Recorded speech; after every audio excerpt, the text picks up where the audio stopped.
बिस्मिल्लाहिर्रहमानिर्रहीम। अस्सलाम वालेकुम। सिक्स्थ क्लास, कैसे हैं स्टूडेंट्स? मैं उम्मीद करती हूँ सब ठीक होंगे। चलें बेटे उर्दू की बुक खोलें। हम पढ़ रहे थे मलका कौसार मरी, उसके हमने सवाल जवाब किए और सवाल नंबर 2 कसीरुल इंतखाबी सवाल वो हमने किया और उसके बाद एराब के बाद आज हम करेंगे सवाल नंबर 5 है हमारा।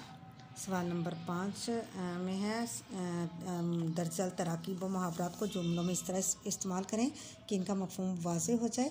तो चलिए आइए हम करते हैं। पहला लफ्ज़ है सेहत अफ़ज़ा। मरी पंजाब का सेहत अफ़ज़ा मकाम है। फ़र्जंदान इस्लाम, कायदे आज़म ने मरी में फ़र्जंदान इस्लाम से खिताब किया था।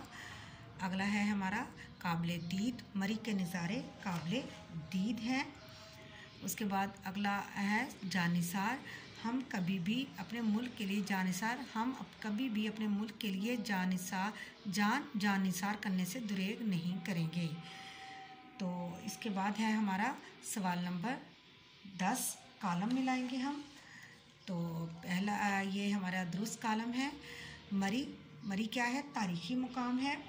उसके बाद है लड़ाई, जंग, चढ़ाई, बुलंदी, सनोबर, दरख्त, मगन, मशहूर।